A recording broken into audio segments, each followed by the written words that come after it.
Welcome back to the course on digital logic and computer architecture. So we are discussing about main memory. Okay, and we require this component in our computer because computer works on von Neumann's stored program principle. Okay, in last class we have introduced and we have seen how we are going to construct main memory. Okay, so this is the way we can look into it. And in last class we have seen that to construct a memory cell where we can store 1 bit of information, we have two different ways to implement it. One is your dynamic RAM and second one is your static RAM. So in last class we have seen the construction of dynamic RAM and its working principle. So in case of dynamic RAM, bit stored as surge in capacitor. Inherent property is the surge leaks, okay, of a capacitor. So we need refreshing circuit, or we have to refresh it periodically. The advantage is that it's simpler construction, packing density is very high, and it is less expensive. But the disadvantage is it is slightly slower. Okay, so we are not going to get a better performance in case of dynamic RAM, but we are going to use dynamic RAMs due to its cost. It is less expensive, but we are going to have some issues in the performance because it is slower. So for that we are having another kind of memory which is known as your static memory. So in case of static memory, now what will happen, we are going to overcome the drawbacks of our dynamic memory which is slower. So basically we are going to get a faster memory if we implement with the help of static RAM, but cost will be high now. Okay, so just since cost is high, so we cannot use it extensively, but for some specific purpose we may use static RAM also to enhance the efficiency of our computer. We'll discuss that issue later on. Now we are going to see how we are going to construct a static RAM and what is its property. So here bit stored as on-off switches. So in dynamic RAM we stored is as a surge in capacitor, but in case of a static RAM we stored a bit information as a on-off switches. If the switch is connected to the high voltage line, we say that we have stored 1, and until unless we change the switch position, it will remain as 1. Or if you connect this particular bit position to your low voltage, maybe to 0 voltage, we indicate that we have stored information 0 in that particular storage element or memory cell. Until unless you change the switches, it will remain as 0. So there is no issue of leakage of surges since there is no issues over there. So information remain intact forever as long as we are having power in a machine. Okay, again don't confuse that. Though we are staying in static RAM, but still it is volatile in nature. Once you switch off the machine, information will simply go off. So again static RAM is again volatile in nature. But since there is no surge leakage, so we don't need to refresh it. It is slightly complex in construction, so larger per bit, or I can say that bit size is larger because it is a complex construction, we need more component, so the area required for per bit information is larger. Secondly, it is slightly expensive. Yes, we have to do it because since we are looking for performance, we have to pay for it. Already said it does not need refreshing circuit, it is faster, and here we are talking about one term is coming in cache. We'll discuss this particular case, or you might have heard this particular term cache memory. So in cache memory we may use this particular static RAM which is faster, and this static RAM is digital in nature because already said that we are going to connect it either 0 or 1. So it is digital, but in static RAM we are saying it is slightly in analog nature because depending on the level of surge we say it is either 0 or 1, but the surge decays or there is a leakage current on surge decays over there. So since it is digital and mainly we can use flip-flops, but flip-flops will be constructed in the transistor level. Okay. So this is the way we can say, or on the other hand, we know how to construct flip-flops and we have seen about the binary cell. So if such type of circuit if we are going to use, then it will happen, it will be static RAM because we are not using capacitors. So this is the basic structure of a static RAM. So in case of dynamic RAMs, what will happen? We have used only one transistor and this transistor is used as switches. Okay, either we want to switch it on or switch it off. If we switch on, then what will happen? We are working with this particular memory cell. Accordingly, we can perform read or write operation. But here, in case of static RAM, we don't have the capacitor, but information is stored with the help of switching of this particular transistor. Here we are having altogether 6 transistors. These are named as your T1, T2, T3, T4, T5 and T6. Okay, these are the 6 transistors, and already I said that we talked about the MOSFET, and here we are using this particular MOSFET only, or MOS transistor, and we are having two kind of MOS transistor. One is your NMOS and second one is your PMOS. In case of NMOS, we are having an channel of electrons, and in case of PMOS, we are having a channel of proton. So in this particular case, now you can say that T3 and T4 are basically two transistor. It is PMOS, and T1, T2, T5, T3, T6 are NMOS. Okay. So why it is NMOS? You just see that here. What is the difference between T3 and T1? If you look into T3 and T1. In case of T3, you just see we are having a bubble over here. Okay. Excuse me. But in case of T1, we don't have this particular bubble. So what does it means? When we apply positive voltage at that particular gate terminal, then what will happen?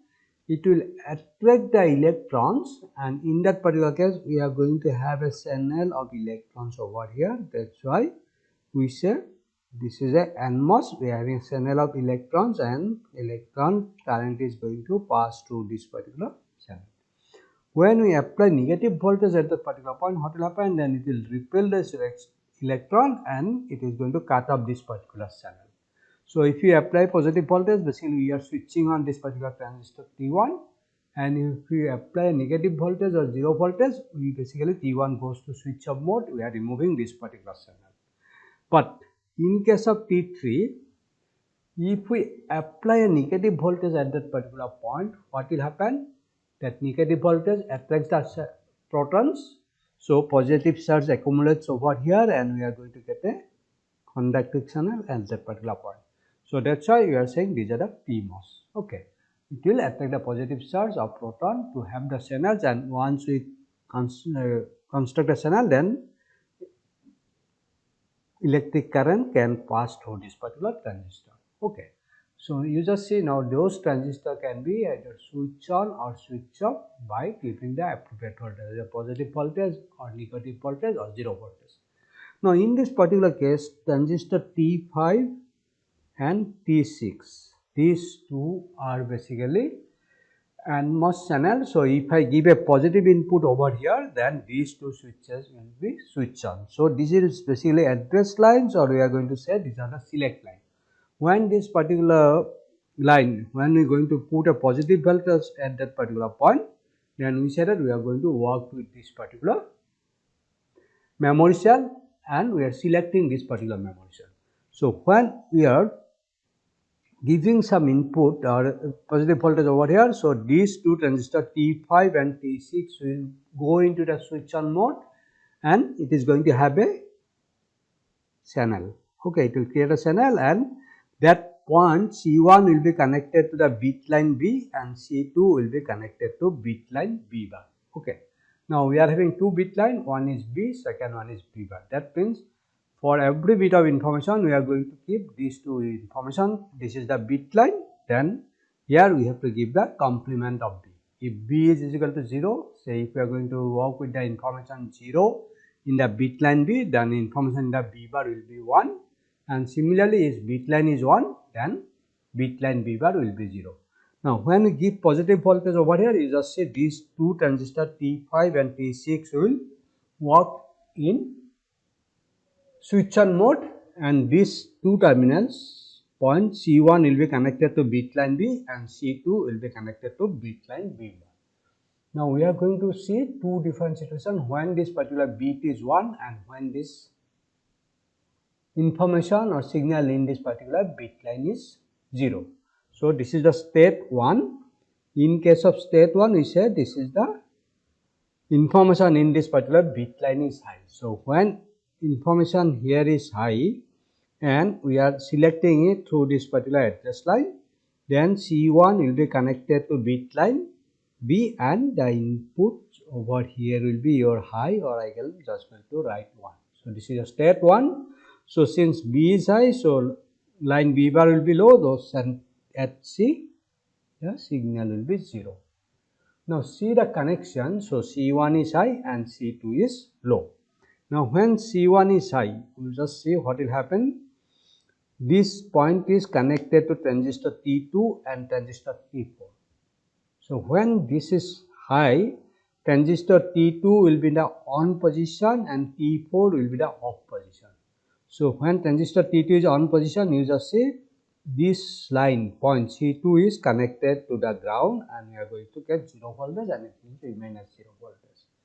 And since this is 1, so transistor T4 will be the off situation, so it is not going to connect to the DC voltage. Now similarly, when C1 is 1, then C2 is bound to be 0. So when it is 0, you just see what will happen in this particular case. When C2 is 0, then this transistor T1 will be in the switch off mode and T3 will be in your switch on mode. When it is in switch on mode, then what will happen? This C1 will be connected to this particular DC voltage through this particular transistor T2. Now you just say that point C1 is connected to DC voltage, some high voltage, maybe plus 5 volts or like that, and C2 is connected to this particular ground. So now if we are not going to disturb this particular information, then what will happen? It will remain in this particular state. And we said this is the state 1, or we can say that we are storing the bit information 1 at that particular memory cell. Now if you remove this address lines, you just see then what will happen? This will be simply disconnected, T5 and T6, but other internal connection of these 4 transistor will remain at same.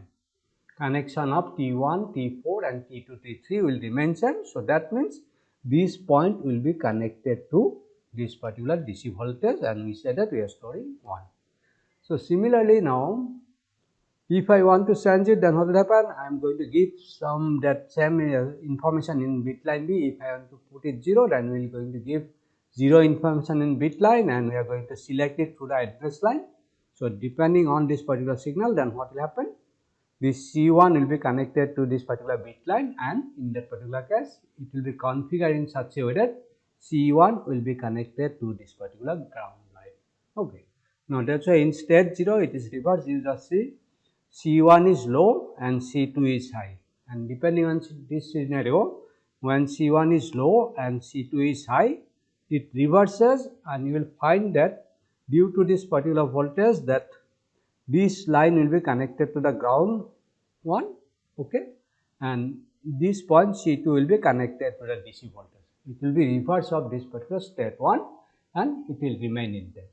Now you just see how we are storing the information by performing the switching operation.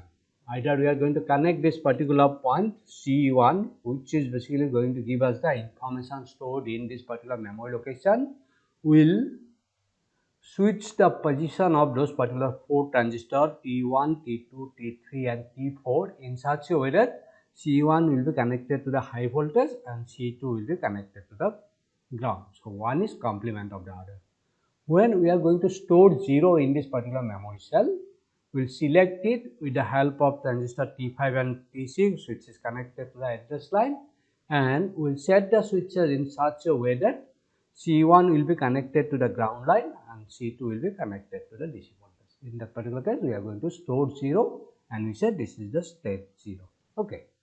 Now, you've got the working principle of this particular static ramps. Now, you just see, to construct static ramp, we need 6 transistors.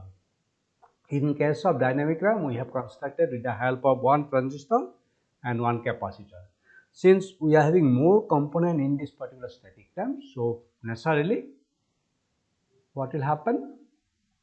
It is going to consume more silicon space, and so the packing density will be low. Okay, since packing density is low, so we are going to incur slightly more cost. Okay, so this is the way that we can look into the pros and cons of your static RAM and dynamic RAM. So now, whatever we have discussed now, this is the summarization of these things. So transistor arrangement gives stable logic state. Okay, we have arranged the transistor in such a way that always we are going to get a stable logic state. So in case of state 1, already we have said that T1 and T4 transistor are in the off position and T2 and T3 are on the on position, and it will keep the information in such a way that C1 will connected to the high voltage. When it is state 0, now this is the configuration, T2 and T3 is in the off mode and T1 and T4 is on the on mode, and what it will do, it will keep this particular C1 in the connected to the low voltage, and we say we are storing 0. Again, secondly, we said that address lines transistor are T5 and T6. So with the help of these 2 transistors, we are going to select this particular memory cell that we are going to work with this particular memory cell. And when we are going to say that we are going to work with this particular memory cell, what does it mean? Basically, either we are going to read the information or we are going to write a new information to this particular memory cell. So in case of write operation, what we are going to do? Apply the values to B. So we are having that bit line B, we are going to apply the appropriate value and complement to B bar. Okay, so this is basically B bar. Okay, we are going to put it. So if I want to store 0, so in bit line B, we are going to put 0 low voltage and going to give that 1 a high voltage in the complement line B bar. Similarly, if we want to store 1, then in the bit line B, we are going to give high voltage, which indicate 1, and in the complement line, we are going to give low voltage. So in case of read, what will happen? Again, we are going to select this particular memory cell by giving the appropriate signals in transistor T5 and T6, and whatever value we have stored in this point C1, either it is connected to the high voltage or low voltage, accordingly that will be transferred to this particular bit line B. And as per our connection, you will find that B bar is going to have the reverse of this thing.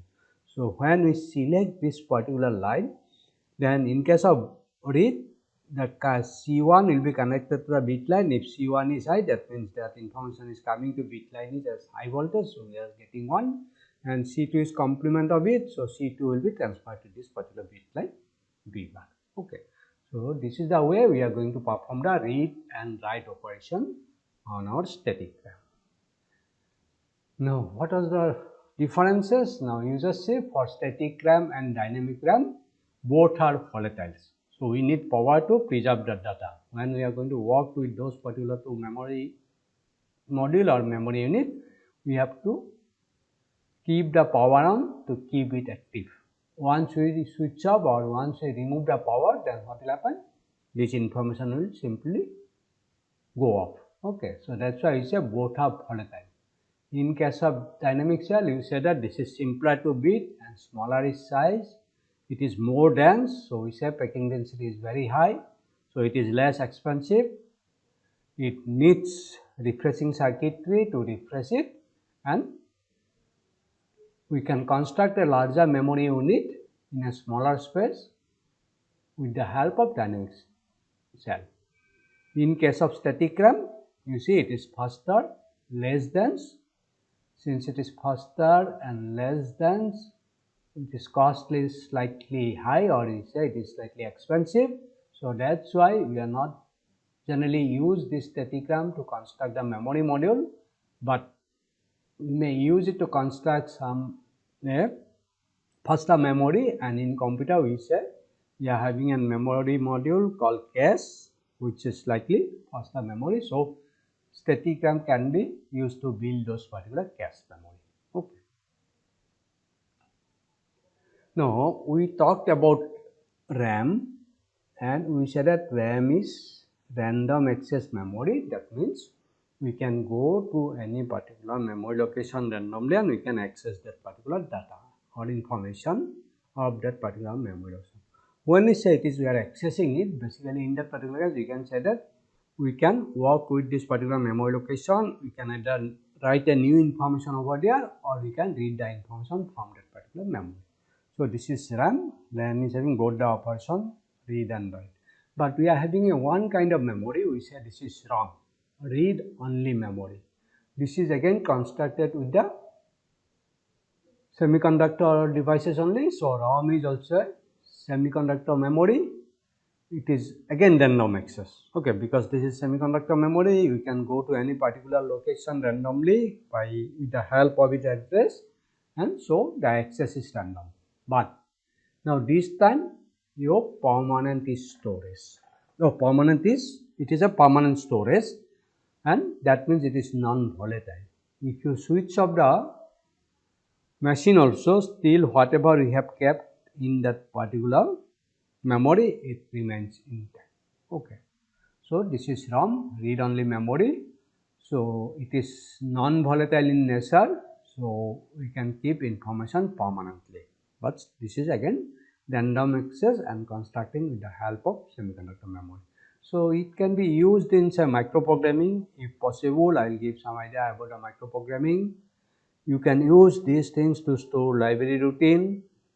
It is used for system program like BIOS, okay, or maybe keep some function tables. Okay, we require to keep some information permanently while you are going to construct a computer, one processor, or maybe in some digital devices. Okay, so some of the information we have to keep permanently, or we have to store permanently.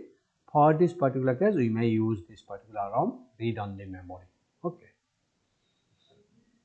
So what are different types of ROM? This is if we talk only ROM, if I talk about ROM, read only memory, generally the contents is written during the manufacturing time only. So as a designer, you will say that you want to store some information permanently in a memory unit. So you want to manufacture a ROM. So you are going to give that information to the manufacturing unit or manufacturing company to write those information in the ROM. And you are going to get this particular ROM, read only memory, with your contents preloaded, and we are going to use it. So when we talk about ROM, read only memory, in general or basically we are going to put the information during the manufacturing time only. So this is a one time use. So what will happen when we are designing some new devices? So what will happen in your initial design may be wrong. So you want to modify those particular contents and you want to put the correct information in the ROM. So for that, now people are coming up with this particular concept of programmable ROM, and we said this is your PROM. So programmable ROM, though I am saying it is once, you will see why it is once, because we can program it only once depending on our requirement. So in case of programmable ROM, what will happen? Programmable ROM, during manufacturing time we are not loading our contents or not loading our information. We are getting a blank ROM, and with a special equipment we are going to put my information on this particular ROM, or we say we are going to program it, or that's why we said this is the programmable ROM. When we come to the PROM, programmable ROM, it is programmable only once. That means if you once program it, you cannot correct it. Now in this line, people are coming up with the next level flexibility, where we say it is erasable programmable ROM. So it is EPROM. erasable programmable read-only memory. So in case of erasable programmable read-only memory, what will happen? We can erase the contents of this particular ROM memory module and we can rewrite our information. So this is the flexibility that we are getting. Say once you have design a device and you got the information that these are the information needs to be kept in the ROM, then what will happen? You can program it. Okay, but while after testing you will find that there is some error. So you want to modify the contents of this particular ROM. So for that, what you have to do, we can erase the contents. Basically to erase it, we have to expose this particular EPROM chip in front of ultraviolet rays. Once we expose this particular ROM to the ultraviolet rays, then it will erase out the contents that you have already written and we are going to get a blank EPROM. After that, with the help of programmable devices or equipment, you can now program it newly. That means you can write the new information in this particular programmable ROM, and after that you can only read it. So there is another version is there of erasable programmable ROM. It says electrically erasable. It is erasable, but it is electrically erasable. So generally in EPROM, erasable programmable ROM, we have to erase everything by exposing into ultraviolet rays. But in case of electrically erasable ROM, programmable ROM, what we can do? We can go to a particular memory location. I can select a particular memory location and I can electrically erase it and write a new information. So it is not required to erase the entire information of the particular ROM. We can location wise we can correct it. So this is the advantage that we are going to get another one.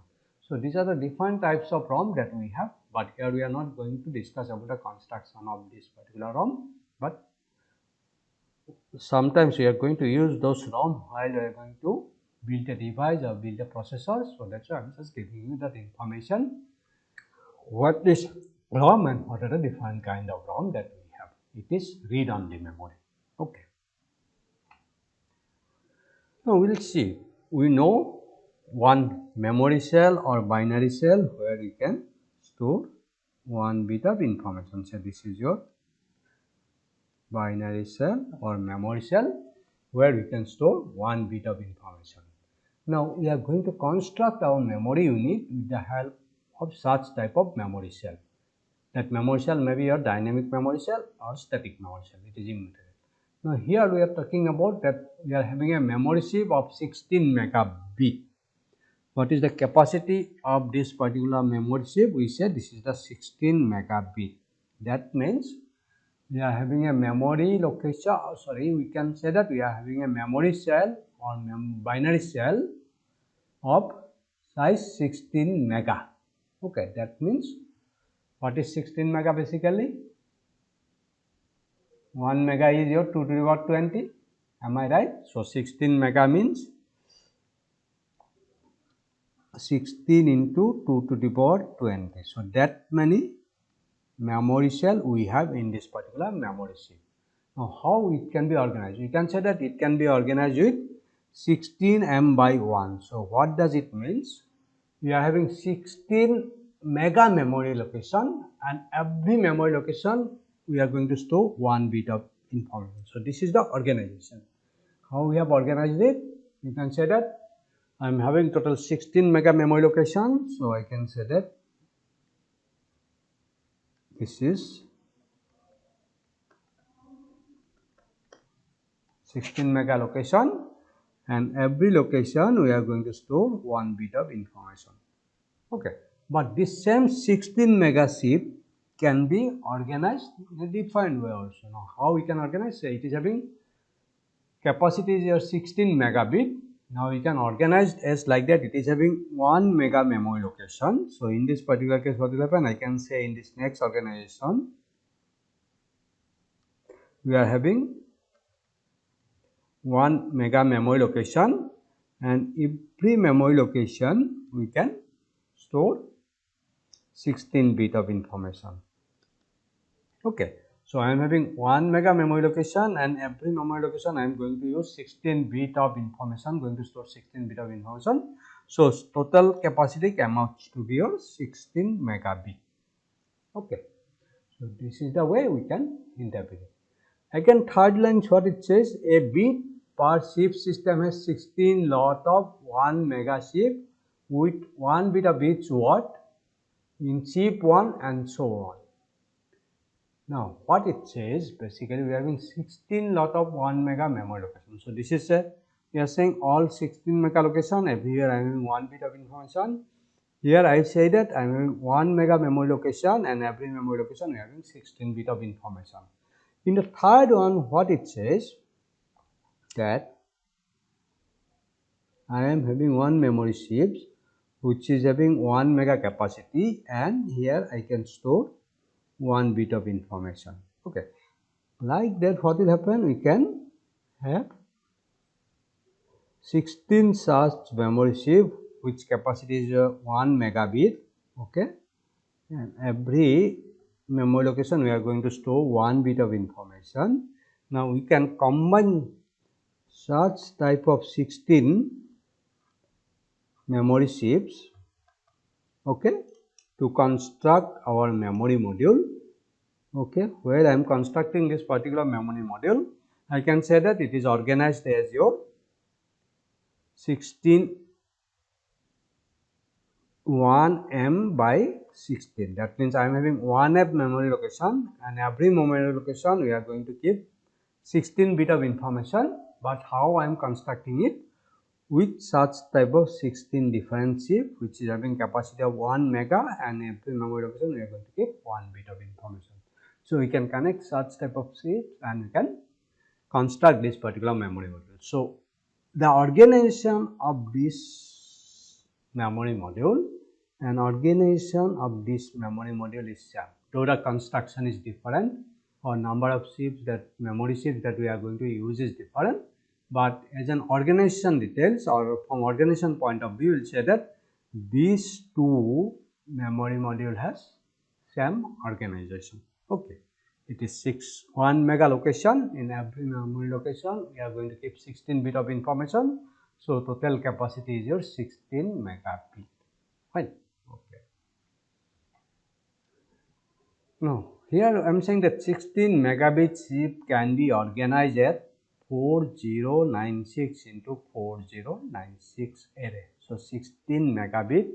Now it is going to have this. Now just try to have some simple calculation. If I am having 16 mega, to address 16 mega, it is 16 megabit, that means you are having 16 mega memory location, and say every memory location we are going to have 1 bit of information. To have 16 mega information, we can say 16 mega is equal to 2 to the power 24. So we need 24 bit address lines. Okay, so this is, we need 24 bit of address line. Now this 20 bit of address line is divided into 12 bit into two different categories. So what I can say, this is 2 to the power 20 means 24 means I can say that this is 2 to the power 12 into 2 to the power 12, which is equal to 2 to the power 24, and 2 to the power 12 is your 4096. Okay, so 2 to the power 1 is your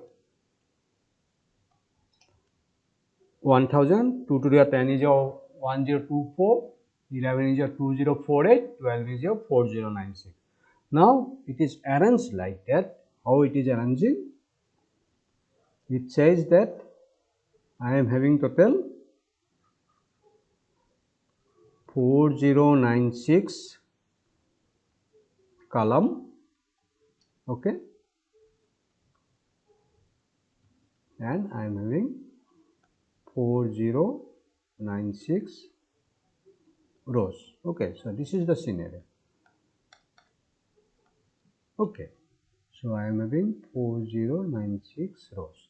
Now if you go to a particular memory location, how we are going to do it? Say if I am going to look for this particular memory location, I have to go to a particular row. Say this is your row I, and I have to go to a particular say column J. Okay, now how many rows I am having? 4096 rows I am having. So that means to identify a particular row, I need address, okay, which is having 12 bit. So I am selecting one particular row, that ith row, and when I am selecting this particular ith row, basically I am selecting 4096 bit. Out of that 4096 bit, I need only one bit of information. So to have this, select this particular bit, again I need 12 bit of address line. So because 12 bit of address lines can identify 4096. So to address 16 megabit of memory or 16 mega memory location, we need 24 bit of address lines. Now these 24 bits are divided into two parts. One is said this is your row address, and second one is your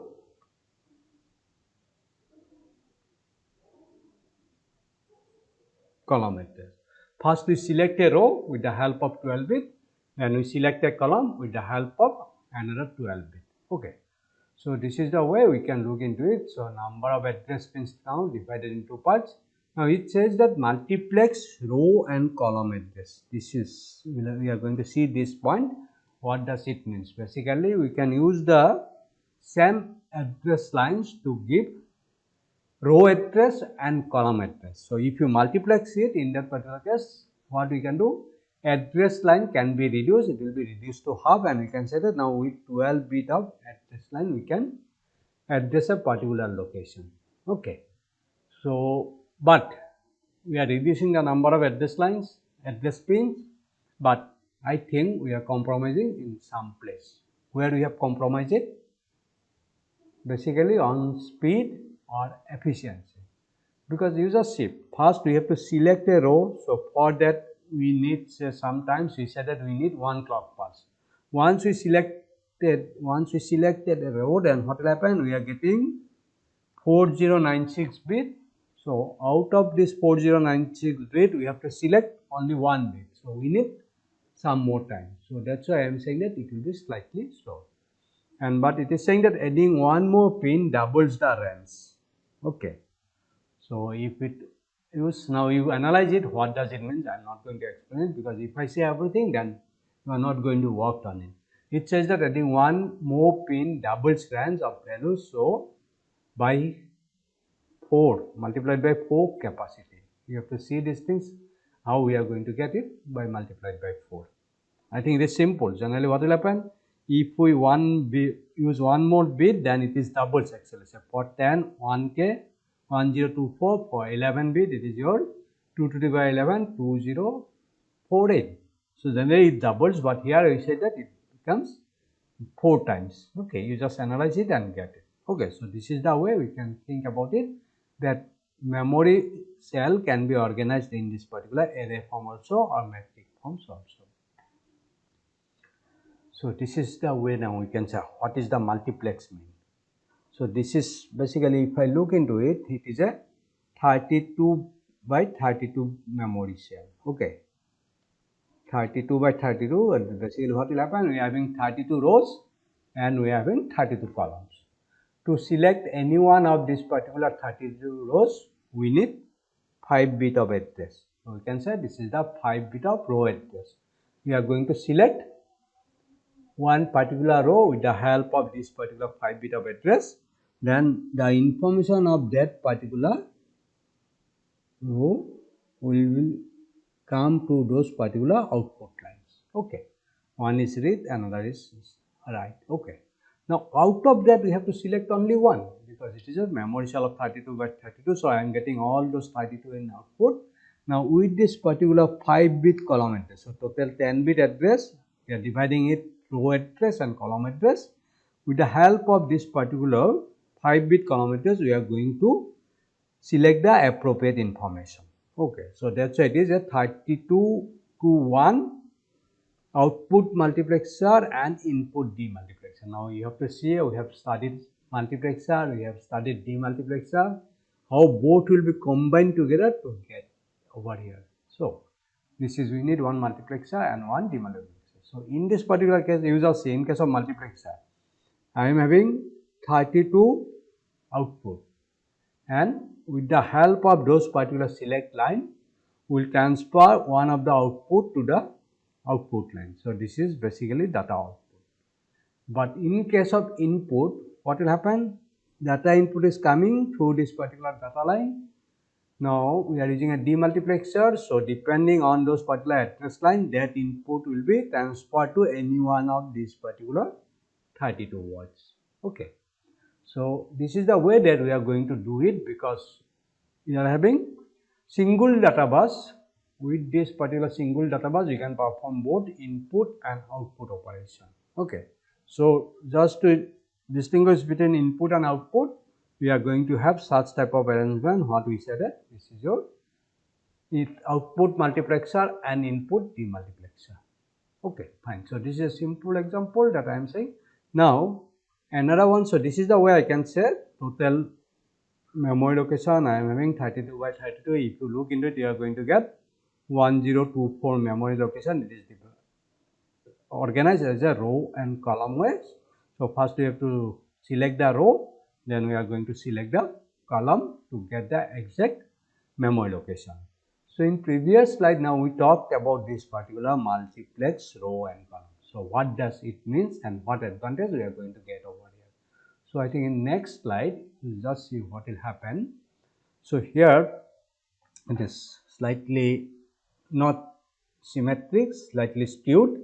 I am having 4096 rows. So basically row here is your 4096, which is your 2 to the power 12, but column is your 512, which is your 2 to the power 8. Okay, and in every junction, so this is I am selecting one particular row and I am coming to one particular column. So how many bits I am storing over here?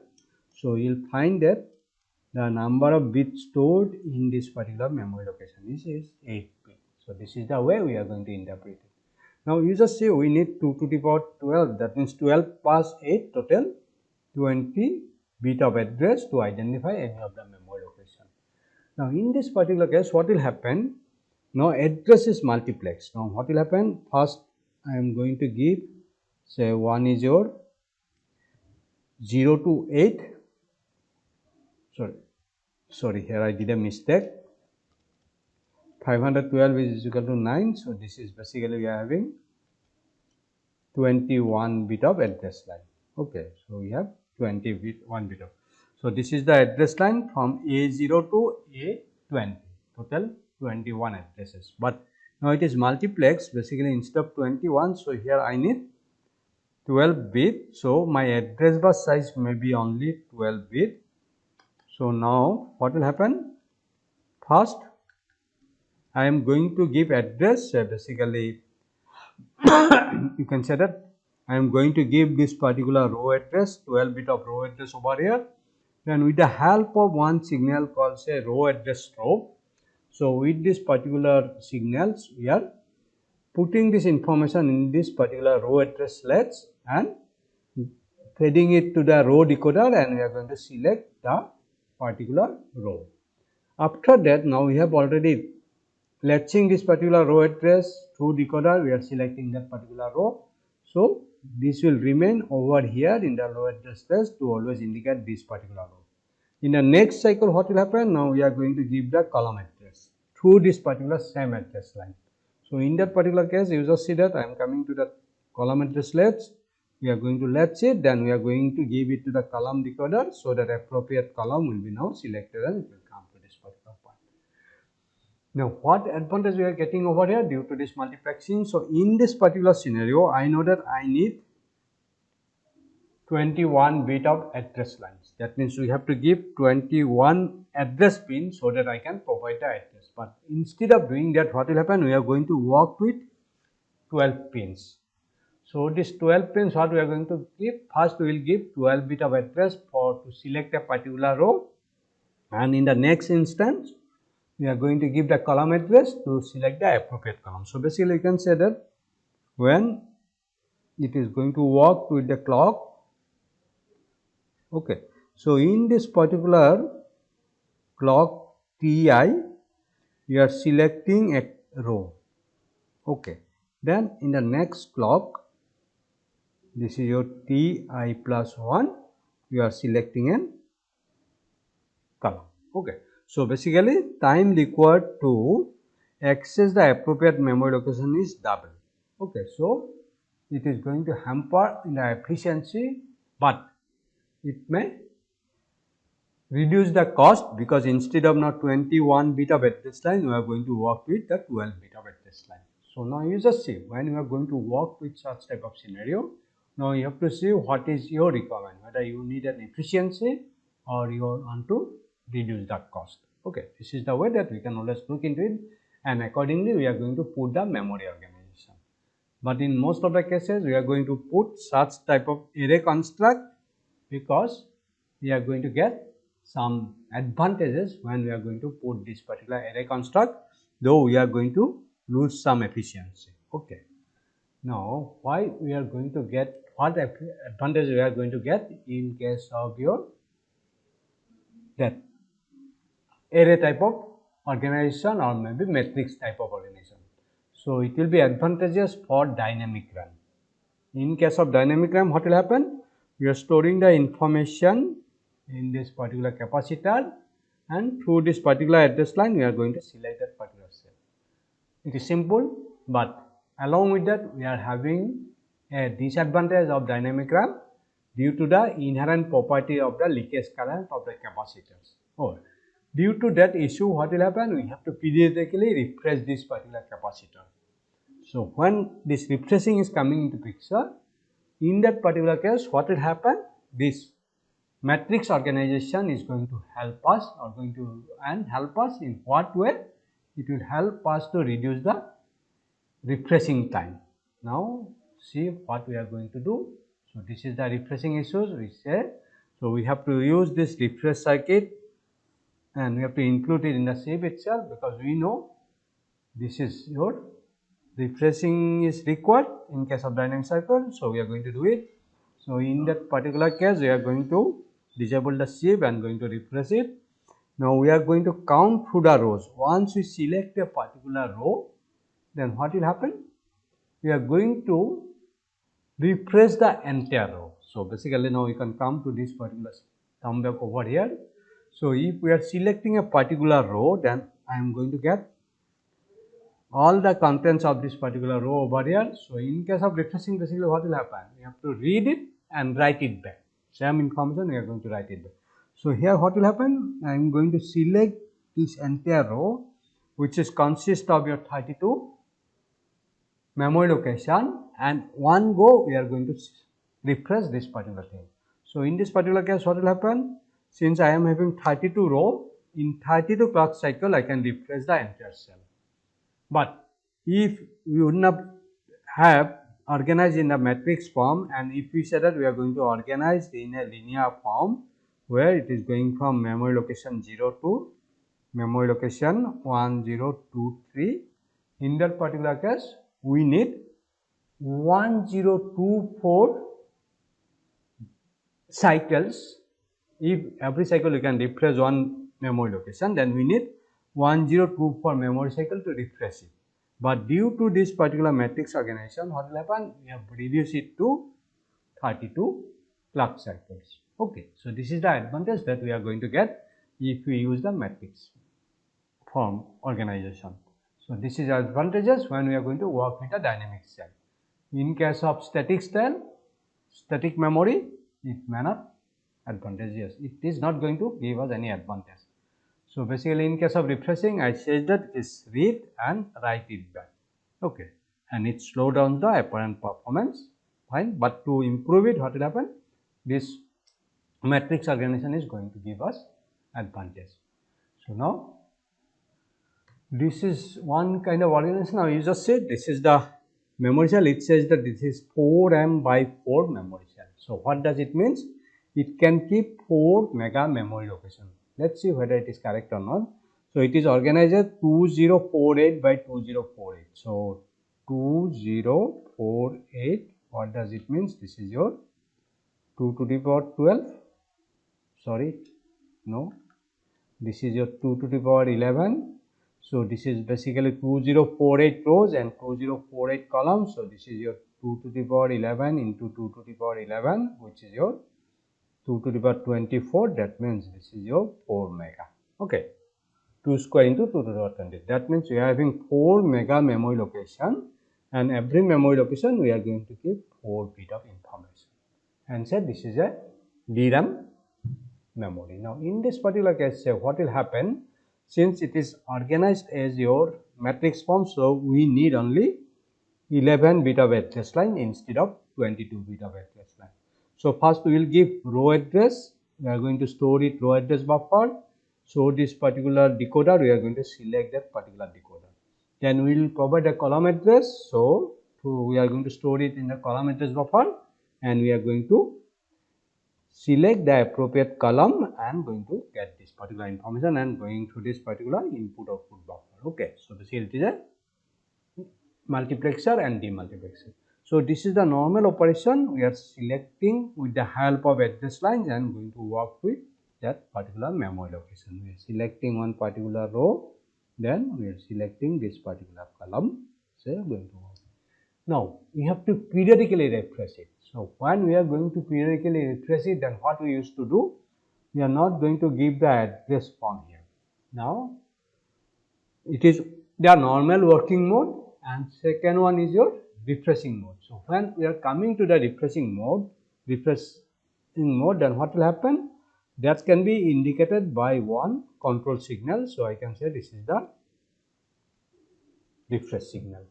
So what will happen when we are going to do the refreshing one? In that particular case, we are giving the row address through this multiplexer. So in normal operation, if refresh is 0, this input of the multiplexer will be transferred to the output of the multiplexer. So we are going to select a row and we are going to do it, going to read or write it. But when refresh is 1, then we are going to take the input from this particular refresh counter. So initially said that the values of at the beginning, the counter of the refresh counter will be 0. So this address is given. That means we are selecting one particular row, 0th row. We are doing the coming out with the help of this refreshing circuitry. Whatever we have read it, we are going to write it back. Then refresh counter will go from 0 to 1. We are selecting the second row and perform the operation.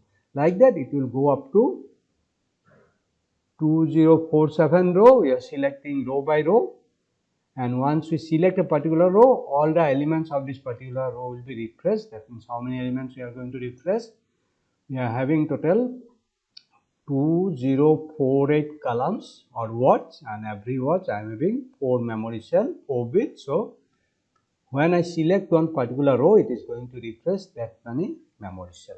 Okay, so this is the way we can see refresh it. So I'll go from 0 to 2047. So total 2048 rows we are going to refresh it, and after completion of this particular refreshing, we will again remove this particular refresh signal. It will pull down to 0. Then what will happen? From next cycle onward, we are going to take the address from this particular input address line. So this is the way we can generate or we can construct this particular refreshing circuit. So in case of dynamic RAM, what will happen? We said that refreshing circuit should be a part of this particular dynamic RAM. That means such type of additional arrangement we must have inside this particular dynamic memory cell. Okay, so I think we have got the idea between your static RAM and dynamic RAM. Okay, we have seen the construction of static RAM and we have seen the construction of dynamic RAM, and what we are basically getting, static RAM is faster than the dynamic RAM, but packing density of dynamic RAM is higher than static RAM, and dynamic RAM is less costly than the static RAM. So if we want to improve the performance, then what will happen? We have to go to a faster RAM, so cost is going to increase. Okay, so depending on our requirement, we are going to choose either static RAM or dynamic RAM when we are going to design a new system. But in case of computer, what will happen? Generally, we are going to give a more memory space to the users.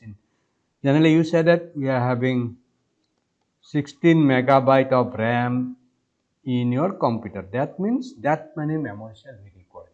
So for this scenario in computer, for main memory we use the dynamic RAM. We can use static RAM also to get up the speed up, but if we are going to input the static RAM, cost is going to increase like anything and it will be beyond our affordable limit. So for that I am saying that in most of the computer we use static RAM. Oh sorry, I'm very sorry. We'll say that in computer we are going to use dynamic RAM. Okay. But to improve the performance, we may use small size of your faster memory, which may be constructed with the help of static RAM, and it may be placed in our machine, and we are going to discuss that issue also. And we said this is nothing but a cache memory. When we are going to discuss about a cache memory, then you will be knowing why we are going to place a faster memory in our computer. Okay. With this, I'll stop or I'll end my lecture here. Thank you very much.